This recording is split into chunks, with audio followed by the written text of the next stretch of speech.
Right, we're going to go on to our teams. A couple of rules that were laid down for this game. It is a game, everybody. It's a game, okay. We picked our starting 11 last week for the first game with no signings, everybody going to be fit. We'll take those rules across so everybody's going to be fit and available. This time around, we're going to step further. We're going to allow either 2 or 3 signings, and I've left it at that. It's either what you want, what you think might happen. It could be a little bit of a mix of both. We're going to start with Dan Clubb, who wasn't here last week. First of all, Dan, what was your formation and how many signings? Yeah, I'm a 4-2-3-1. Okay. Because that's what I think we will be playing under Arne Slot, because he's used it so often during his managerial career to date. And 3 signings, because if you're giving me the opportunity to make 3 signings, I'm going to use all 3 of them. And that's not to say I want any of the other players who've been left out necessarily gone and bombed out of Liverpool for good. However, I think squad-wise, these are the 3 people I'd most like to come in. And also, we've been linked to all 3 of them as well, I think it's fair to say. So this is what I would want to happen in terms of transfers this summer. And therefore, given the rules of the game, they have to start on day 1 of the season. So yeah, that's where I'm at. Okay, well, let's have a look at your side then. Go through it. So obviously, Alisson in goal. Trent Alexander-Arnold at right back, ladies and gentlemen. That's right back, Trent Alexander-Arnold. Alongside Ibu Konate and Virgil van Dijk. Now, I feel like there has to be a mini explanation on Konate before I move on. Obviously, I'm well aware that Quanta ended the season having usurped Konate and was definitely the better player back end of the season and was in far better form. However, I think best versions of players is where I'm at with this side, and I think the best version of Konate is still better than Joel Quanta right now. So yeah, explanation done. Calafiori at left back. I don't think he will be signed as a left back necessarily, but I think I want to sign him. And therefore, he has to start this game. So he's playing. He can play left back. He's done it before in his career, but he's not that per se anymore. So that's where that is. Midfield, probably the most outlandish one is Joshua Kimmich. No shit. No, but it We're all linked. It exists as a link from Florian Plettenberg. You know, Florian Plettenberg is, he knows some stuff, so that's fine. And I love Joshua Kimmich so much. Him and McAllister, what we were speaking about before, that is goals in terms of double pivot. And he can cover cover it right back for Trent when he goes missing. Yeah, so good, isn't it? It's so good. Anyways, Kimmich and McAllister, because it's Kimmich and McAllister, like, need I say anymore? A 3 in behind my front man of Mo Salah. Dom Szoboszlai. Now, that was probably my trickiest sort of head question conversation that I had, because I'm so in on Harvey Elliott being our 10, but I come back to what I said about Konate in a similar way. I think the best version of Szoboszlai and everything he has to offer still gets in ahead of Harvey Elliott, and that feels really unfair, but that's where I'm at. Nico Williams, like, unbelievable talent. The ceiling's so high. He's got the world at his feet, it feels like. We spoke a lot about his release clause in recent days. If Liverpool were to make that happen, I'd be over the moon. And that is probably the one of all of these whereby I could see and I would be comfortable with us selling the player that normally plays there. And I love Cody Gakpo, he's not going anywhere. I love Diogo Jota, not going anywhere, but I'd be Nico Williams over them in that position. And finally, probably the one that raises the most eyebrows, I think, Darwin Núñez. Kimmich in midfield. I'll be honest, I think Kimmich. Okay, well, a similar amount of eyebrows there. No, I'd say considerably more. There's more eyebrows, okay. Eyebrows. So some eyebrows are raised when it comes to Darwin Núñez. I just think, and I've said it before with Arne Slot, I think Arne Slot getting his hands on Darwin Núñez could really work. We could unearth something magical. He's clearly got nigh on everything it takes to be an elite level striker. And I come back to what I said about Konate and Szoboszlai. The best version of Darwin Núñez in that side, with Szoboszlai threading balls through, McAllister in behind as well, doing what he does. There's something in that for me. And I love Diogo Jota, and Diogo Jota will remain a constant in and out of that side, in and out of that squad all year round. But I think Darwin Núñez at his very, very best will be unbelievable in that team. Picking apart, Chloe. Yeah. Okay. Well, Chloe's going to pick everybody's side apart from her own, by the way. Yes, I am. For fairness. Yeah, Calafiori I do like. He might be in my team.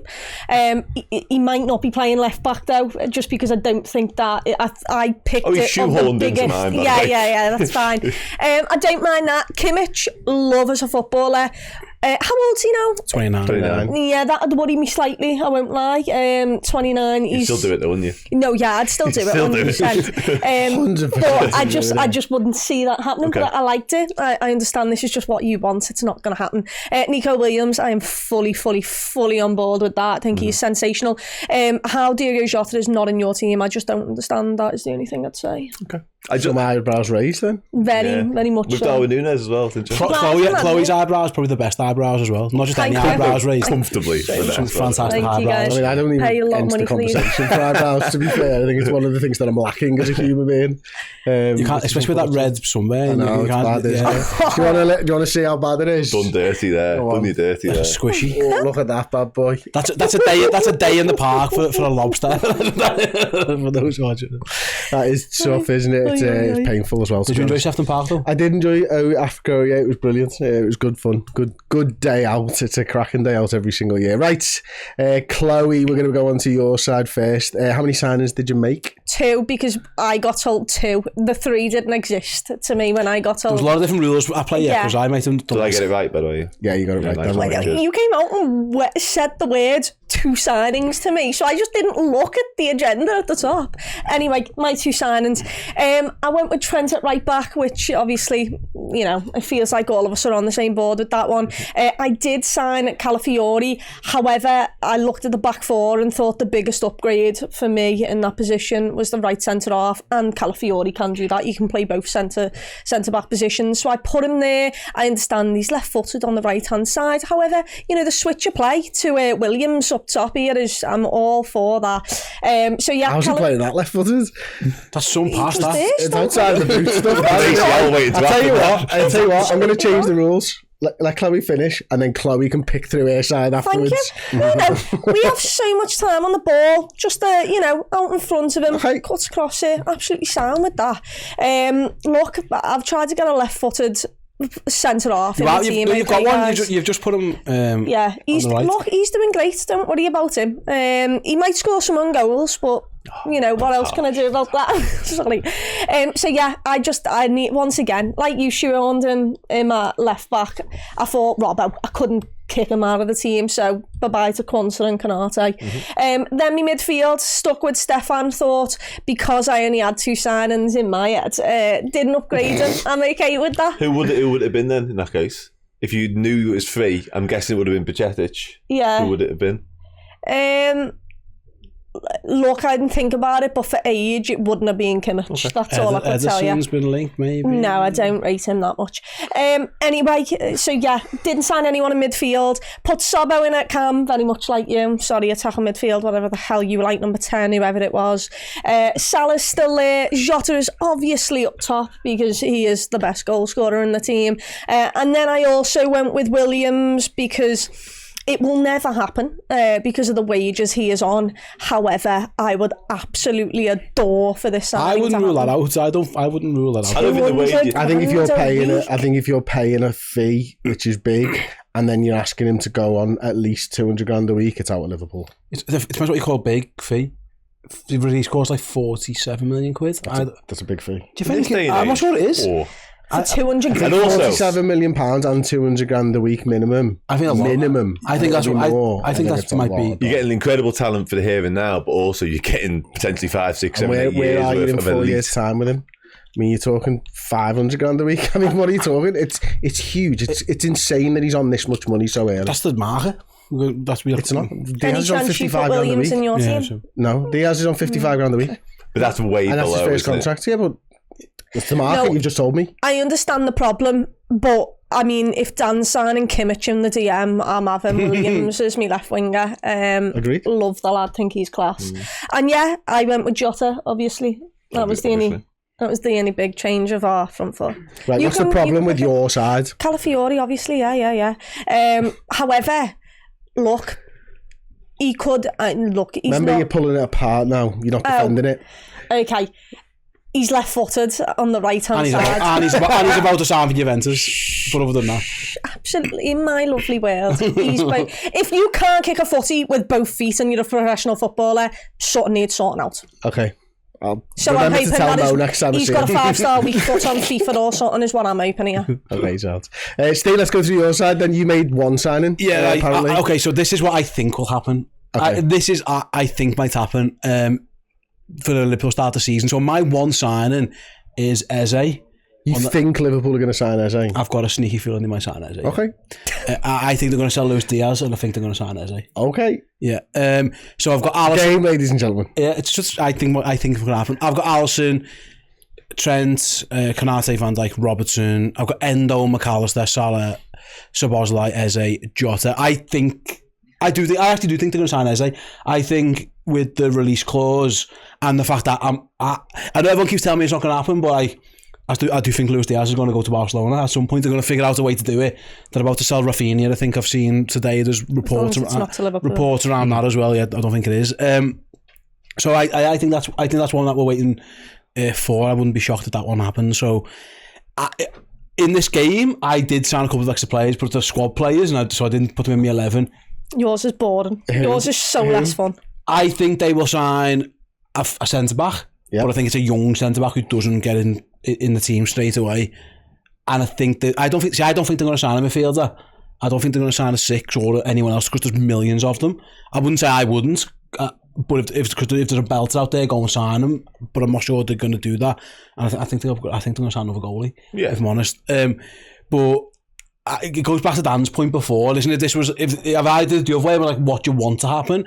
I think I would try and find an upgrade in the DM. Actually, probably Harvey Elliott would be in my team over Szoboszlai as well. What I would do as a 10.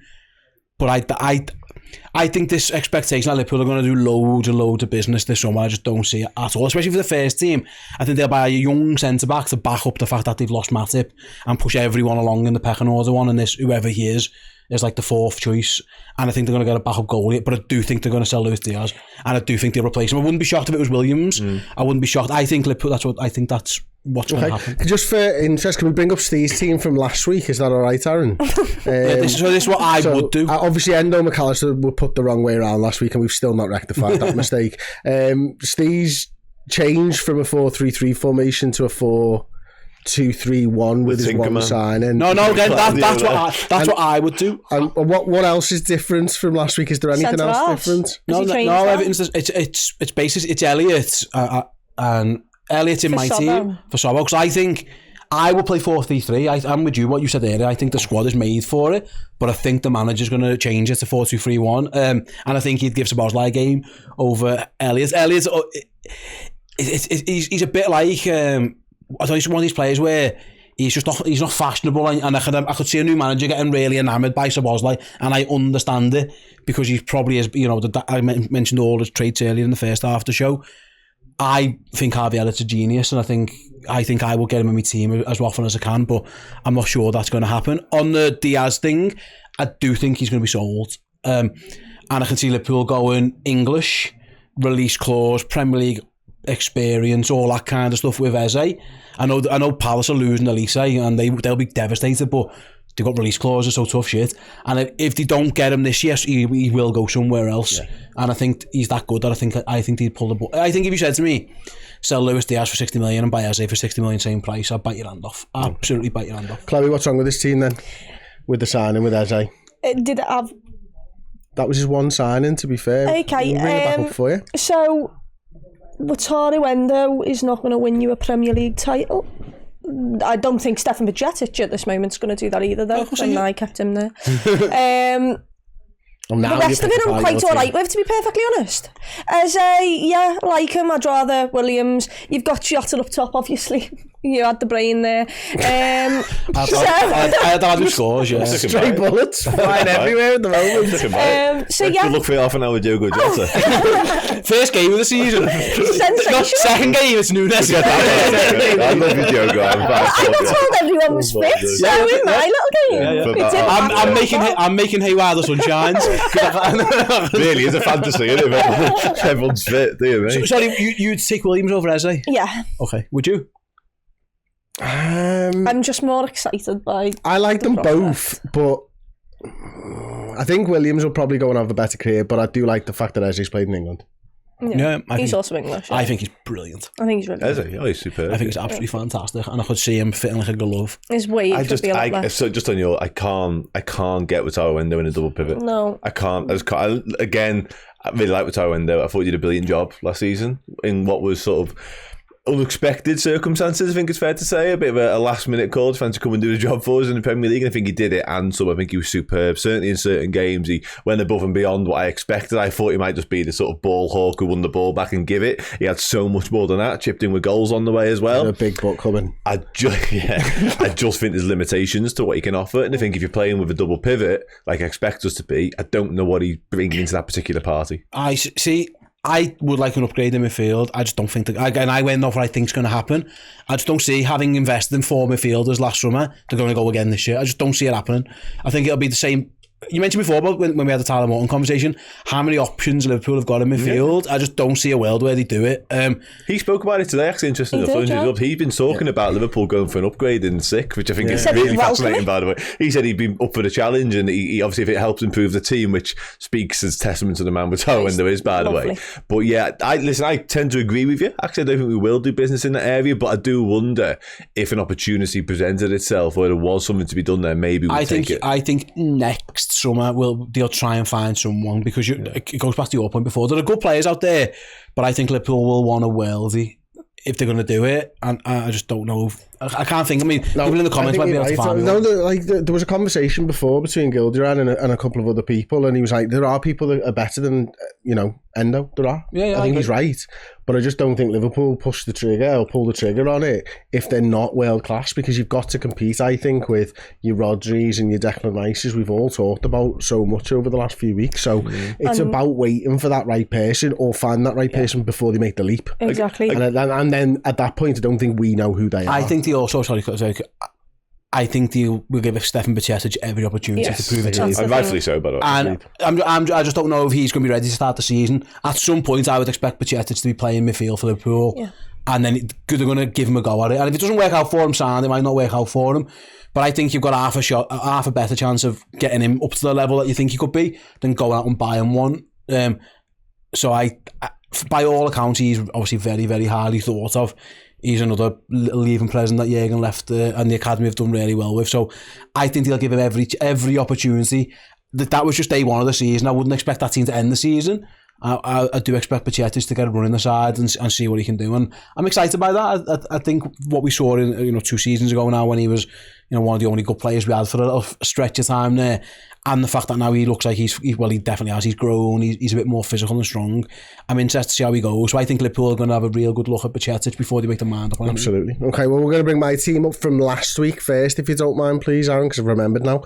Alisson in goal, Trent, Kanate, although I wouldn't be bothered if it was Kwanzaa, Van Dijk, Robertson. I've gone McAllister and Bajcetic. I've gone Salah on the right, Elliott in the 10, Gakpo from the left-hand side, and Jota up top. Now, if you could bring my sign-in straight in, you'll see I've gone for a left-sided centre-half / left-back for Calafiori and Rabiot. Now, I will preference this with the fact that I've tried to go for 2 signings, the players that we've linked with, and that I think Liverpool would do. So the reason I think for Calafiori is, as sort of Dan mentioned before, a good young player. Obviously, it was only briefly, but just before the Juventus stuff came out, when I was considering someone like him.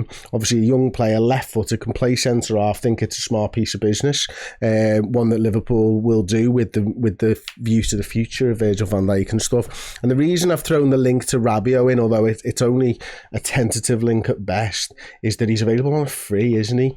And he's 29 years old, I think. And that, for me, I don't particularly want him. I don't think he's much of an upgrade on Endo, but I do think he is a slight upgrade on Endo, who can play DM and centre midfield, and also gives the room for Bajcetic to be the long-term starter in the squad. So I've tried to go with sort of what I think might happen without us spending loads of dough, because I'm like you, Steve. I don't think Liverpool are going to spend loads and loads of dough and everything. And I have put a little note on mine that says, if Liverpool sell Diaz, then I expect a big left-wing signing. If we don't sell Diaz, then I just don't expect a left-wing signing. So yeah, pull it apart, Chloe Blackstone. Yeah, you know, look, three of us has gone for Calafiori, who seems to be off to Juventus anyway, so all for nothing. You've actually put him in a position where, you know, he could do those crossfield balls on his strong foot. So yeah, get it, totally get it. Young centre-half, you can do a mixture of both centre-half and left-back. I think we all forget, as good as Virgil van Dijk is, he's in his 30s now. And, you know, you're asking a lot of him to go however many games it is, because we won't have the luxury of rotating them like we did in the Europa League last season. So yeah, I like that. I don't like Rabiot at all. I don't rate him as highly as maybe other people think. I also think he might be on a decent amount of wages over at Juve, that's for sure. But you know, I can understand with him being an upgrade. It's just boring. We clearly chose there was two different sides here, wasn't there? There was us two just went with the most exciting, and then you thought very realistic, and I get it. Yeah. I just wasn't sold that dream when told what to do. I think we got the memo. Yeah, we did. No, I think ours is fun, yours is realistic and boring. It's true. I don't disagree. Yeah, maybe. Rabiot's a bit out there. I'll give you that. Rabiot's a bit. Yeah, I was going to say. I think he's a bit of an outlier. I'd rather have Kimmich. Well, I'm going to ask you that question. But then you've got to pay dough for Kimmich. Well, I'm going to say a free Rabiot or a £30 million to use a Thiago yardstick. £30 million, it's Kimmich. If it's 30 million quid, it's well, this idea, by the way, it might be, you know. This idea in both teams that Liverpool are going to sign a 29-year-old midfielder, that blows it's my... not out of the question, given our recent track record. I think it's absolutely out of the question. I bet because we've never done it before with Michael Edwards. I think they've learned. Thiago. I think they've learned their lesson on that, and I think they've learned the lesson. I think they've got the structure back in place for a reason. I think that them days are gone, man. It could be a once bitten, twice shy. It bit them in the arse of Thiago. Oh, let's go to a team who, let's get this lad who Bayern Munich will let him go for some reason, even though he's brilliant. I think they've learned. Sounds like it's his Bayern Munich decision, would love to keep him. His decision. If he's pushing a little angle in for a move, I just don't see them doing it. I'd love Liverpool to sign Kimmich. I would like a lot of pace, no matter what this exercise has shown me, though, more than anything, is that the links aren't strong for any player yet, still. The only one, and rightfully so, 24th of June. Well, and that's Liverpool are interested. It's not Liverpool going to get anywhere near to fucking sign him. By the reports from Real Madrid, they don't have the money to sign him this year. Oh, shock, it's what I said 2 weeks ago. He's going to go next season when his contract runs out. We all knew that, like, you know what I mean? Yeah. Liverpool obviously interested in Lenny Yoro, but I don't think it's going to happen. No one thinks it's going to happen. No one's even put him in the side because no one's thinking that he's going to be end up. Because we're picking Real Madrid's team for next season. Exactly, yeah. And then I think the other thing is, from all the players that have been linked, nothing's strong. Like, we just don't know. We're just going to have to sit on our hands and wait a little bit now, unfortunately. And, you know, it's all similar to all Trent Alexander-Arnold at right back, which, again, after all the talk of all season about him being a centre midfielder, the four of us here have picked Trent at right back. When Peter Kenny-Jones was here last week, he picked Trent Alexander-Arnold at right back. It looks like Liverpool fans, at least the ones that I know, are all thinking Trent at right back. There are a few consistents, but when it comes to transfer window, I don't think anyone really has a fucking Scooby-Doo right now.